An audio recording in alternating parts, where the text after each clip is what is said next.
Now, your birth name when you were born is, what's your full name? Mary Ella Hart. And now if I go through the rest of it, Maxon Leal. And I was born in Tacoma, South Tacoma, on Jeanette Street on May 28th, 1905. And the building, it's a beautiful building. They've taken care of it. My dad built it in about 1900 because Vera was born there in 1901. So I went by there about 3 years ago, and it was in beautiful shape. But I'd hate to tell you how many places I've lived since then. But I was raised in Tacoma, Sumner, and Redondo Beach till I married the first time. I married because my mind goes a blank. Chris Maxon, and he worked for the highway department.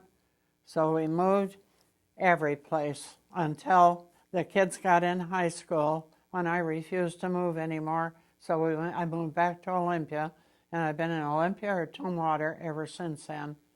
And after Chris passed away, 5 years later, I married Tom Leal, and I was out there at the nursery with him till he passed away. And then I moved into my present place in Tumwater, and it looks like I'm going to be there for a long time. So. Now, do you have Pardon? Do you have brothers and sisters, or not living? I'm the oldest one. The brothers. I lost my mother when she was real young. My dad lived to be 93. My one sister died from the First World War flu, the one that went around, and we raised the two boys. My mother and dad raised Dick and Kenneth Emmerich, and they're both deceased now. The two boys are both gone. My brothers, Fred lived in California. My older brother, Emerson, was in California and then up in Washington. My oldest, I had the three sisters that were quite a bit older than Vera and I, and they're gone. And of course, Vera has passed away, and I'm the only one that is left. And I don't think anybody's got any room to put me on anyplace else, so I'm stuck here. And with the yarn that the kids have bought me lately, I think I'm going to have to live another 10 years to knit it all up. So there were 6. Oh, see, I had 3 brothers. Oh, 3 brothers. 4 sisters. Mother had 9 children. 2 boys were born dead. In the old days, they didn't have where they could deliver children, and they had to die before they were born. But my 2 brothers, and then my 3 older sisters, and then Vera and I came along later. And Vera was 3.5 years older than I was. And they're all gone now, but and part of their children are gone. But we do have a get-together about once a year, and we all get together. And of course, Winifred, your cousin, she's still around. Yeah, and Mary Lou is here, still there. And then my oldest sister, 4, let's see, I have counted up there, 4 of her children are still alive. So when we get together, there's a pretty big family. What did your mom and dad do? What did your dad do? As little as possible. Dad had the dreams of being rich, but Dad, when Mother and Dad were married in Tacoma in 1884, Dad was the tea and coffee salesman for Rhodes Brothers. In fact, he was the manager. They had a one-room store, and Homer T. Bone was the boy who stocked the shelves for Dad.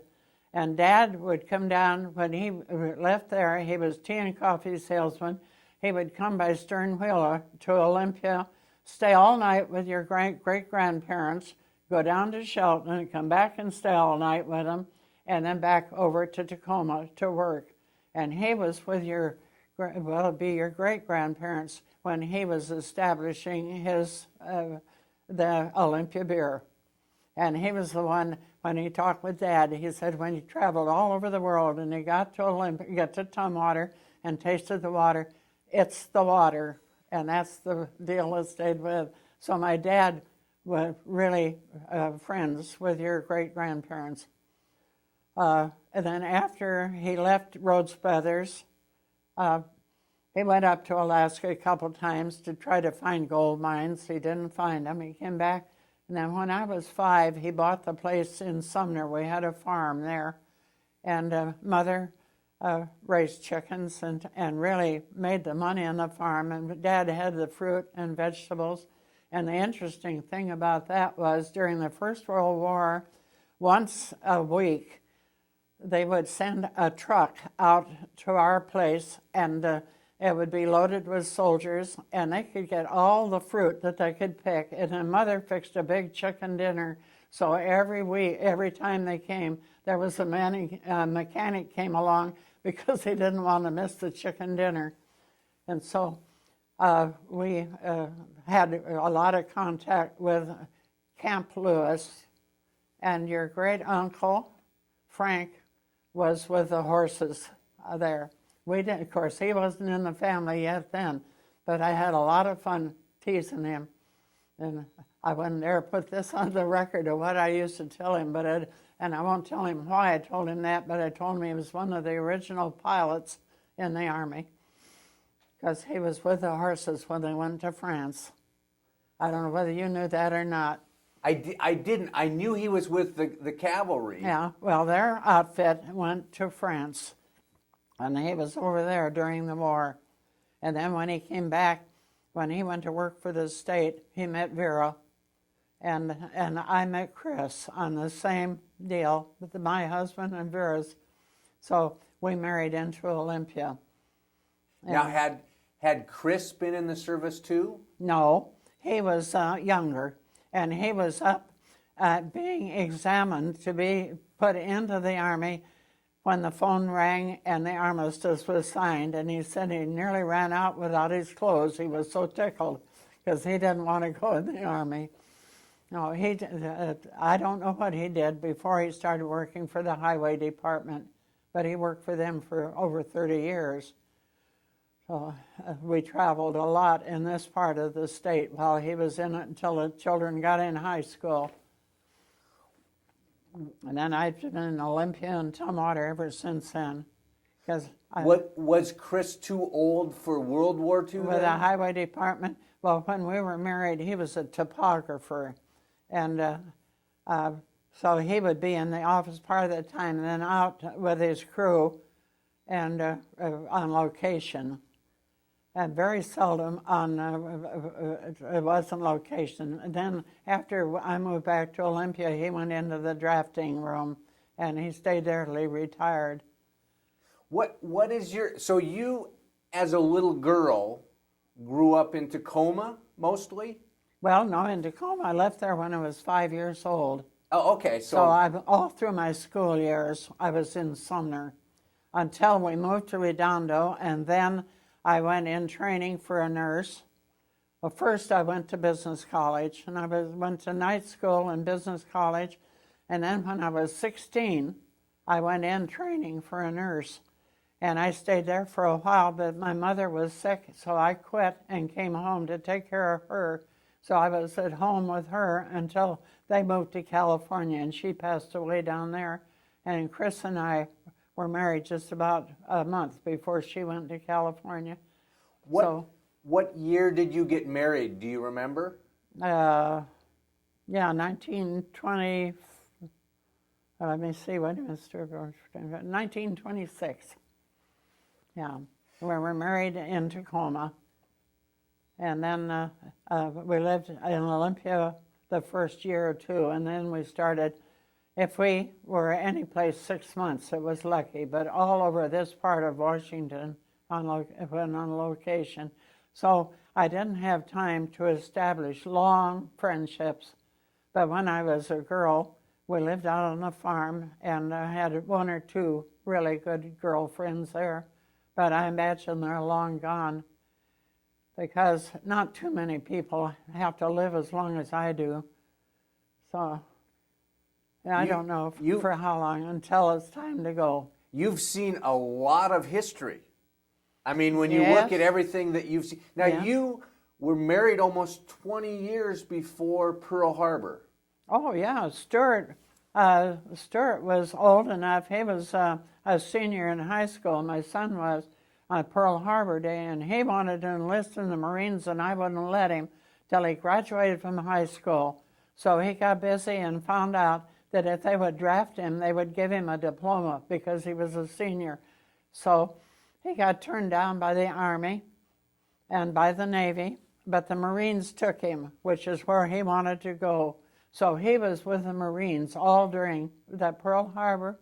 He was with the crew that went up when they sealed the Japs up there on Iwo Jima. And then he was sent back, and he was a machine gun sergeant and in charge of the prisoners on Guam. And one of the prisoners was a boy he was in school with in Sumner, in grade school. And he stayed there until after the armistice, after he came home. Then he went in and had a chance. He went back to candidate school and became an officer and stayed in the Army until he retired. He was in the service for 30 years. And so he saw a lot of it. And my grandson, Margie's boy, was over when it was Pearl Harbor. Not Pearl Harbor. He went in for, over, because I want to say where it is, where we sent our troops in to keep them from being annihilated from Vietnam. Oh, So yeah. he was, Rick was a pilot in Vietnam, and Stewart was head of interrogation in Vietnam until his father died. Chris died, and he came home, and he was so near retirement that he finished out in the Pentagon until he retired.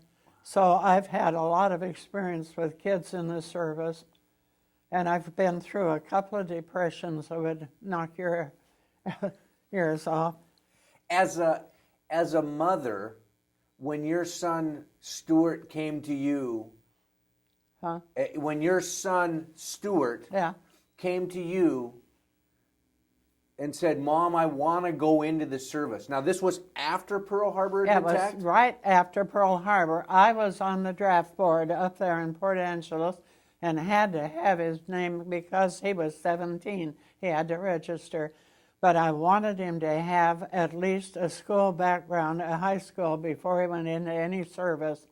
So when he got in for that, before he was through, he had his master's, and he was, before Stewart retired, after he got out of the service, he was head there in Seattle. At first, it was in setting up the carpools for the folks, and then he was in charge of the overhead wiring for the trolley system in Seattle. He retired from them, but during his stint over in Vietnam, apparently he'd had his pilot take him behind the lines because they figured he got the Agent Orange, and he went into lupus. And before he passed away, he retired from the Seattle one, and at the time of his passing, he was in contact with San Francisco, advising them on setting up a trolley system. But he passed away when he was in 1986, he passed away. Did you, as a mother, were you concerned, worried about your son going into the Marines? No. I mean, what did you know about what was going on at the? I worked out at Madigan at one of I had the Ward 3, the diet kitchen. I was head of the diet kitchen there, and I saw the boys. My ward, they were where they brought them back in casts from over there. I figured that with God walking over him, he would be all right, and he came through. And he said when he was pinned down in a foxhole, he thought about me because I said, son, if you're ever in danger, stick your head up because it won't hurt you. And so he said, he got to laughing down there, and they thought he'd lost his mind till he told them what I had told him. And so he came through just fine. But I worked with those boys, and they called me Mom. And every morning I would have to go out and look at their wounds before the doctor came through to see if I thought they were getting any better. So it was a 20-bed ward, and it kept me busy in the kitchen, bossing the girls and going and inspecting the kids when they were had their casts. They found that if they used ether and put a line of ether down the cast, they could open the casts, and so they could take care of the wounds with the casts open. And it was a wonderful experience for me. I was out there for about 4 years, back and forth from Olympia. The girls were in high school and college. So I always figured that my son and my grandson, and right now I've got 2 great-grandsons. Jeffrey's in Germany, and Steve is a pilot with the Army, the Air Force, and stationed in England. So they're over there, where you can worry if you have to, but I'm not going to. They'll be all right. Yeah. Did you face rationing during World War? Grandchildren? No, rationing of food and gas. Oh, sure. What was that like? How did that happen? Well, it really wasn't too bad. You had the wages were rationed more than anything because there was no money, and I had the 3 children, and we're moving around, but my kids never went to bed hungry. I said I took a T-bone steak bone and put hamburger around it so they knew what real meat looked like. But to this day, their favorite meal is a meatloaf. And we always had enough to eat and to share with the relatives, but it was, you just didn't go crazy about spending money. There wasn't money to spend. At one time, it was $98 a month working. He got laid off with the highway department, and the government put him to work over a crew, and he got $98 a month. I had the 3 kids. He had his mother and dad and his 2 sisters. It cost us $10 a month to keep his uncle from losing their farm, but we never went to bed hungry. And so I have no complaint about it, but it was a rough time, and I've been through 2 real depressions in my lifetime. The first one, the folks were on a farm and raising a lot of stuff, so we didn't feel it too bad. And years ago, on the farm, in the winter, my mother would buy a barrel of macaroni and several hundred pounds of sugar and flour. We raised everything else. We never went hungry. We all had she raised pork and beef, and we shared with the folks that didn't have it. So I really never had too rough a time. Chris had pneumonia pretty near every year, and he was home a lot. And at that time, the state didn't pay sick leave or vacation time. But we still got along. Now, during the Depression, did you actually know you were in a depression? Or is it in retrospect and looking back? You knew you were in a depression because you had to count every penny. And you never wanted anybody to go hungry. So you bought the food that you could fix. And nobody ever think of going to the store and buying a dinner and taking it home. You fixed food, and you fixed things that would be good for their health, but it didn't cost much money. In fact, during part of the Depression, with the 3 kids and being at home and helping as much as we did, if our groceries and the meat and the milk and everything never went over $125, and they ate well. but you had to watch. And I didn't work out from the home and it wasn't during the Depression that I worked. And so I could fix the food and take care of them. So they never went to bed hungry, and they always had clothes to wear. And that was the best. When you think back, can you remember something that was really a treat or special that you saved and splurged on? That I what? Something that was really. I mean, times were hard. Yeah. So something that was really special that you treated yourself. To go to the show. To take the kids, and during the times up there when we were in Squim, especially, the crew, we would get together at least twice a month and hire one babysitter for all the kids, and we would go to a dance or out to dinner, something like that, but mostly just to a dance, and we would pool and pay one babysitter. We'd put the kids all in one house and one babysitter, and there would be maybe 10 of us would be going out to a dance or someplace, and that was the highlight. And then on the weekends, if we had the money for gas, we would, wherever we were stationed, we would come to Olympia and see my folks and his folks. So that was, we didn't have to have a lot of entertainment. And of course, that was before, before much radio and no television. It hadn't been heard of.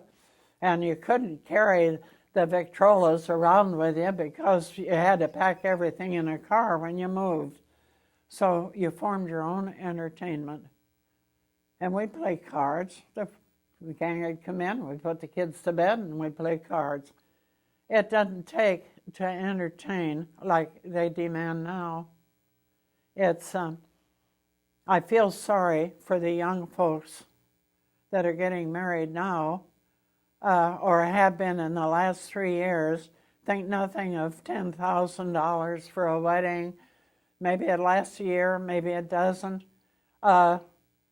They have to start out with bone china and sterling silver. When we broke a dish, we went to the dime store and got another one. And I don't know how many years I was married before I ever had any silverware. It was just dime store stuff, but it was good, and we got along. So I have no complaints of any of that part, because when you're in like that, you tend to be closer to your kids and your family and your friends. And then you know, oh, I can't say that about my family and my friends. And how I adopted your father when he was born, and he's been just awful special to me all these years. Although during his married life, we were away a lot, and I never had the chance to really know your mother, and that was a big loss. But after she went, and this is off record, I figured your dad had been alone and thinking about it too much, and I started in on him and got him stirred loose. Oh, that's good. Yeah. So now, you mentioned going dancing. Huh? You said that you would go dancing. That was Yeah. Tell me about the live bands, recorded music. What? Well, no, it was live bands, but it was a lot of it just home talent. But we traveled around like in Port Angeles, and then down in Squim. Mostly it was just playing cards. But up in Port Angeles, they would have the dance halls, and we'd go to the dances there. And then when we were down in Olympia, there was the one out there that just burned down. The Evergreen Ballroom. The Evergreen Ballroom. We used to go out there, where you could go out there and pay maybe $1 admission. You could go in there and have a good time. And then at Butler's, out in Butler's Cove, and we used to go out there. And Chris's youngest brother and his wife, and Chris and I would go out there often. but the kids were older then and could stay by themselves. And then during the war, I was on the board down. I took the midnight, the 8 o'clock at night until midnight session down there at the filter board, because the kids were in high school, and they could go to bed. They'd be in bed, and I'd be home before they'd have to get up to go to school. So I was on the board down there for about over 2 years before I had to move someplace. Now, you said the filter board? The filter board was down at the Armory, and the Army had a crew there, but we listened for anything on the air that we couldn't understand. And just once, when I was down there, we had to call for help. We could hear a plane that was not supposed to be in the air, and within 5 minutes, the place was crowded with people taking care. And later, I heard that it was a Japanese plane that they got down, and it never got published, but it was put down up in the mountains somewhere in this area. And it was a very interesting thing to be on the board, and it was all volunteer except the one crew of the Army boys. And that's where Marge met Phil, her first husband. He was with that bunch. So were you listening to electronic equipment, radio, or were you up with binoculars? No, it was the sound came over, and we had our charts in front of us, and there was a picture you could almost see, but the charts were informing us, and any noise that came in, we had to identify by the sound. And it was a very interesting time, and I was there. I know I was there over a year, and but it was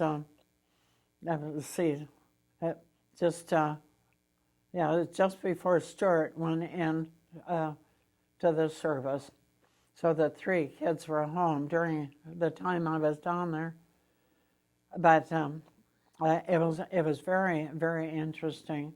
And I think one of the most interesting ones was when I worked out at Madigan and had contact with the boys who had come back, a part of them from Europe and part of them from the Pacific. And the 2 of the boys were from over in Europe, and they were over where the prison camps were. And some of the stories that they told, and in fact, these 2 boys that were taken by ambulance back to testify back in Washington, D.C., of the atrocities that they had seen happen in the prison camps. And to me, that was interesting, to have them, when they were well enough to travel, they'd come down and camp down at our house overnight on the weekend just to be around civilians. So I've led kind of an interesting life. It sounds like war does interesting things, because war is terrible on one part, but yet it sounds like you made some... First World War, you never heard anything, you never saw anything, it was over before you got any real news of it. The Second World War, you got your pictures. And this mess we're in now, we get pictures before it happens. It's every different thing is a whole different ball of wax. It's not the same. And the First World War, my 2 brothers wanted the worst way to enlist in it. My oldest brother, the government wouldn't let him enlist because he was the head of a force that were working on the Todd shipyard in Tacoma building warships. My other brother, the government was paying, he was married and living in California, and the government was paying for several hundred acres of mustard being raised, and he was manager of the ranches. They were raising the mustard from mustard gas so they wouldn't let him join the service. And so that's as near as we got with the First World War. Second World War, it was just a little different. But my brothers were too old, and my nephews were too young. And so it was, you heard more about it. And then the big rally after Pearl Harbor, the kids were pretty well grown. But before that, and it came, and I'm trying to think whether it was at the last of the First World War, that they put the big rays on, because Mother had so much aluminum cookware, and the plea came out, turn in all your aluminum to the factories. So we had to change our living style to that and get rid of all this aluminum so that they could make ships and stuff out of it. And the actual dates to the year or anything, that part I have never really put down that I had to learn. But we were through it. So your mom took all of the aluminum cookware and... All the aluminum went, everybody gave all their aluminum up and sent it in to the government to send to the factories to make ammunition. And as I said, no radio, no television. It's you had the phonograph, period, from the little round ones. I know the first one was a little round deal with a speaker that Mother and Dad had. And then came the other ones with the earphones. And in fact, one of when Chris and I got married, he had won the one, and it's down, and Rick has it now, where it had the earphones and the tube stuck up. And we've had that fixed, and it is fixed. And Rick has it at his home over in Texas. So I've gone through a lot of changing and that stuff. And your dad says, "Why don't you get an email?" And I said, "I don't even have an email. I don't need an email." And so he has to send his funny stuff to me, and it bothers him. So he emails it to Margie, and Margie comes on and tells me what it is. But I watch television some, but I am so busy knitting and crocheting. And now, from Dana, from my grandpa Adolf, I have the news reels, news parade from World War II.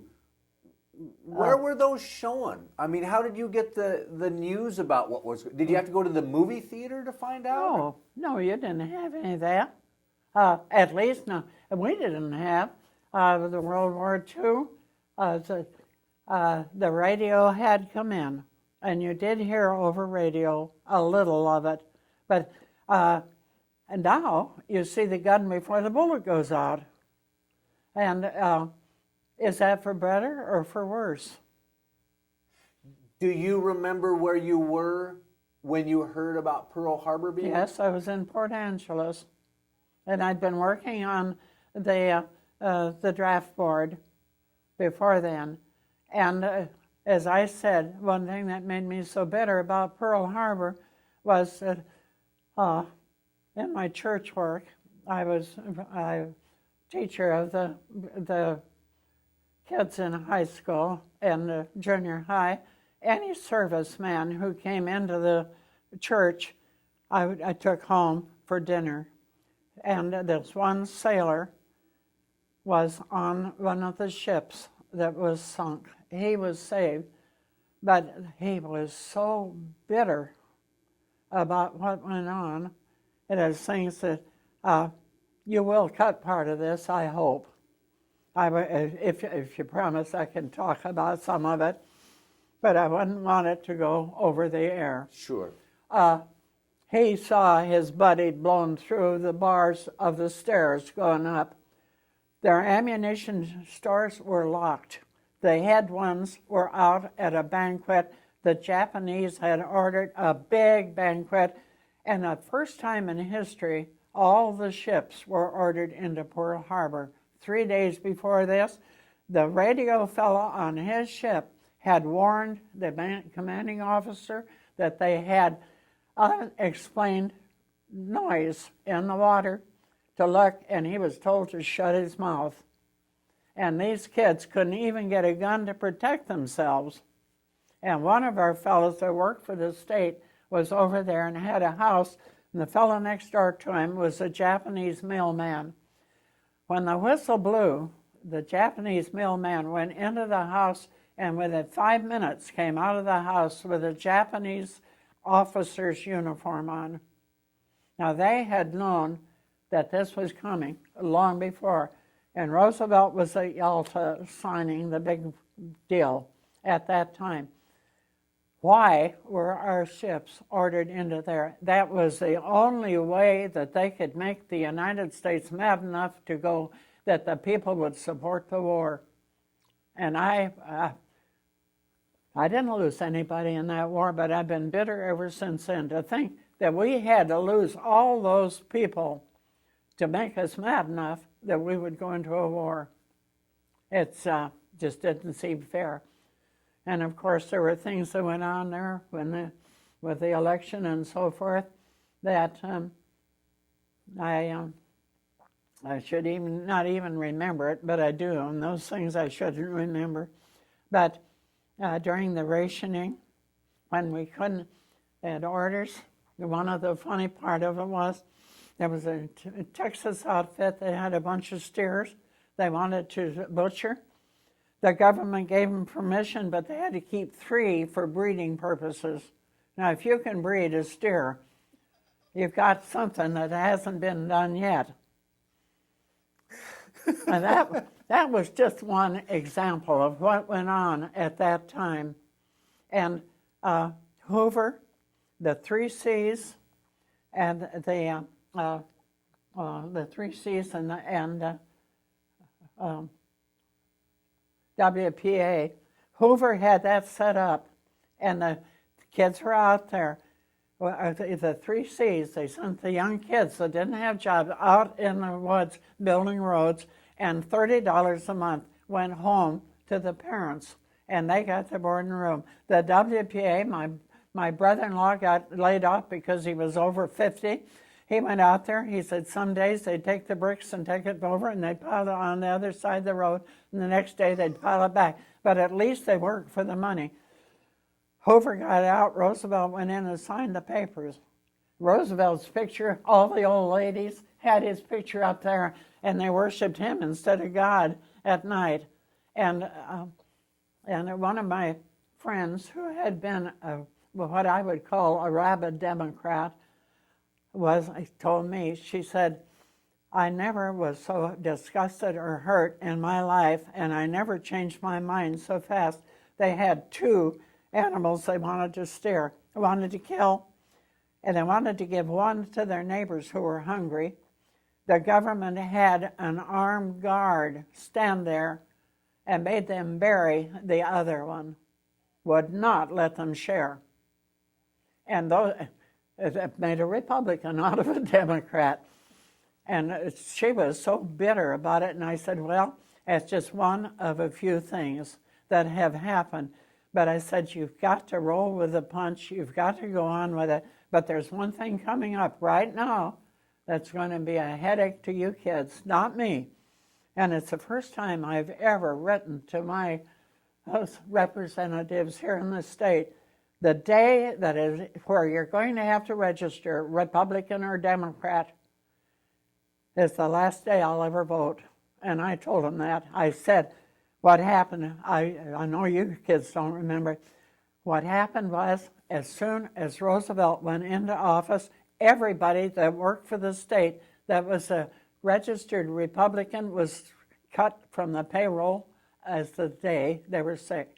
Then they had to hire them back to teach the Democrats that were hired how to run the departments.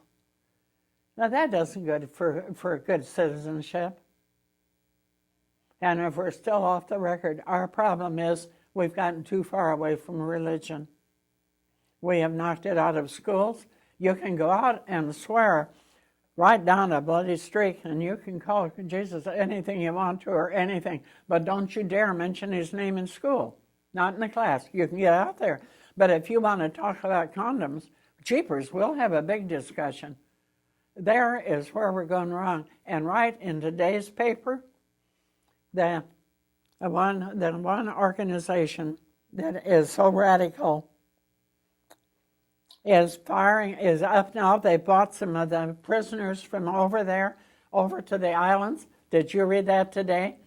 Well, you know the outfit I'm talking about. One woman out in Yelm, got the prayer knocked out of graduation.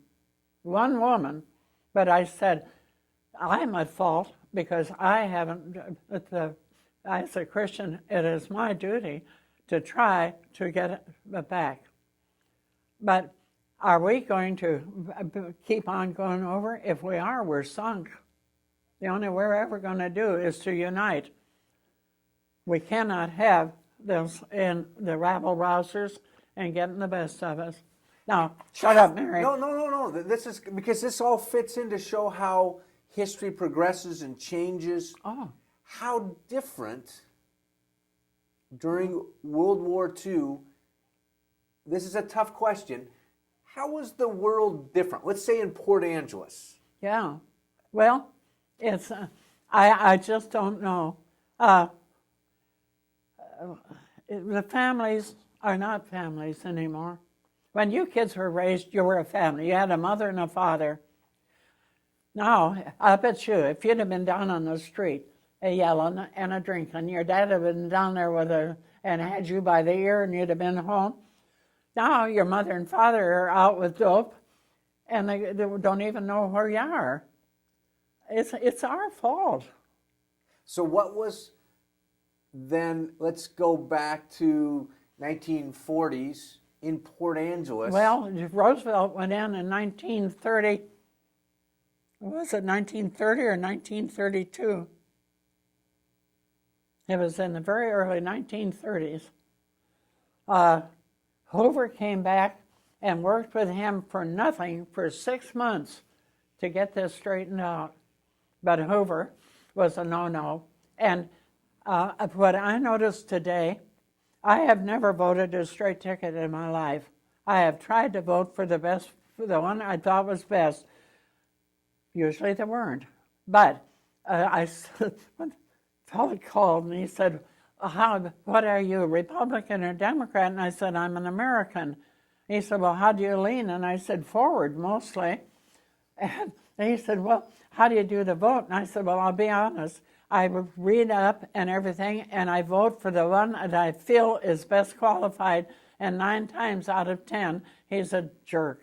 And I said, if I saw somebody would come out and say I'm as crooked as a dog's hind leg, I'm going to vote for everybody in my family, give them a job, I'm going to steal as much money as I can, I'd vote for him because he'd be honest. I said, well, I guess you've answered that question. But we have leaned. The Republican Party and the Democrat Party are not anything like they were organized. The Democrats were for low tariff, bring everybody in, buy everything. The Republicans were for high tariff. Take care of your own first, keep it, and if they want to come in, make them pay for it to come in. It was a high tariff and a low tariff. It's not that anymore. It's eventually. Boy, I'll take up all your time. That's fine. We're going to have to come out with a third party. We're going to have to come out with the go-ahead Democrats and the layback Republican. That's going to be the middle right there. We're going to have to do something like that to straighten this out. We're going to have to turn back to the church. We're going to have to turn back. We're going to have to train our kids to be religious. And praise the Lord, my great-granddaughter is raising her kids in the church.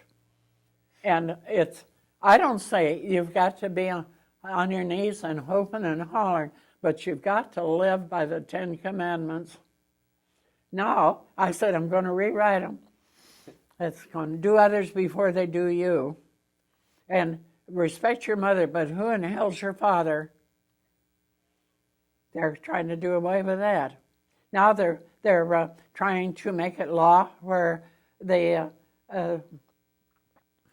I'll call them nicely oddballs can get married. Now, if they are born, they can be born both sexes. Don't get me wrong. Cats. We had an experience with a dog. Marge and Gib had a little stray dog, and they took her in to be fixed. The doctor said in all his experience, it's the first time that he didn't know whether to make a female or a male. Both of sexes were equally divided in that animal. Why not in humans? It can be. But if it is, don't get out and be that part to me would be sacred to me. I would live my life as I saw fit, but I would not go out and get the ACLU and everybody and shouting, make it legal. We'll have a big marriage. Well, Now, do you think that politically our country changed from pre-World War II to post-World War II? Was that a beginning of a transition, or? No, the beginning of our transmission, I think, was even after World War I. Very, very slow. But after World War II, World War II was the first time when you have the big parades, I'm not going to war, I'm not going to do this, I'm not going to do that. And but that's about the time that the parents began not to be a mother and father, but just to be a man and a wife. And the kids were something that happened. It's you kids were lucky. You had a mother and a father. Yeah. So were there people during World War II that came out and protested against? I think it's because we went into it so fast. And I think it was just like overnight. It was when the Yalta Agreement was signed, Pearl Harbor came right during that time. And it was just such a complete change that the parents all had jobs right away. So sure, we got over a depression. Everybody went to work. My sister-in-law she said she wished the war would last forever because her husband had a big job. And I said, yeah, my son's out there giving his life for you, because she had a son that was a Mongoloid. So she was sitting pretty. She had him to take care of, but they were making money. She wished the war would last forever. Too much money came in all of a sudden. Mothers and fathers both working. The kids were left on the street. They were not brought up like they should have been. And another thing is, the population is so, when my kids were growing up, Stewart could have a paper route. He did have. He went out and mowed people's lawns. My girls babysat. They earned their own spending money. In the summer, I took them over to Sumner. We picked berries at my sister's place to teach them to learn to earn money to buy their clothes. But I went with them. I stayed right with them and worked with them. And Chris stayed home and worked out there, and he would come on the weekends. Parents don't do that anymore.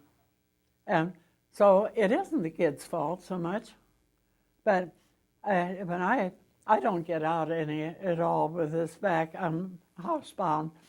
But to go down there and see young folks on the street, and I will say that for the Mormon religion, I bet you there isn't 2% of the young fellows that are walking the streets and doing all this that are Mormon. They take care of their own. And now our church is beginning. We've got a good youth minister in now, and he is beginning to get the young ones. Casey, she was in the Army for 2 years. She got out of the Army. She was hunting. She met a soldier there who took her to his home and introduced her to his parents, and she went to church. She was converted. She came out of the service, and she joined the National Guard to get her education. She had graduated from high school, by the way, before that. she hunted a church. And I said, honey, you can go to my church, but you're young and you need to be with other young people. Now hunt and go to churches till you find one. She went down to that one in Centralia. It's something like the Living Church. I cannot believe the young people that are flocking into that church. She knows, my gosh, she almost knows the Bible by heart. She studies every night. She goes to all her classes. And I go down there, and 80% of their congregation would be, I would say, in the early 20s or 30s. And they are sincere. If we can keep that up, we've got a chance. Now, what were you raised? Baptist? Well, actually, I'm a Baptist. When I was too young, we lived out there in Sumner, and my two brothers and my sisters all went to the Baptist church. In fact, my two brothers helped build the church there in Sumner. And I was too young, I couldn't walk that far. I rode in on my brother's shoulders. And I was raised in the Baptist church. So therefore, I just stayed with the Baptists, although I am broader minded than the old Baptist religion. I quote the Bible to my friends a lot of times. It says in the Bible, eat not to dullness and drink not to excess. But it doesn't say you can't have a glass of wine with dinner. And it can't say you can't have a second helping if you want to. I said, it just says don't make a pig of yourself. Well, the original Baptists, you couldn't touch liquor, you couldn't do this, you couldn't dance or anything. And we lost a lot of young folks because of that. My brother, Fred, had the radio station in San Jose. He bought it from the Baptist church down there. He would not advertise wine or beer. Not that he was against it. He didn't touch it.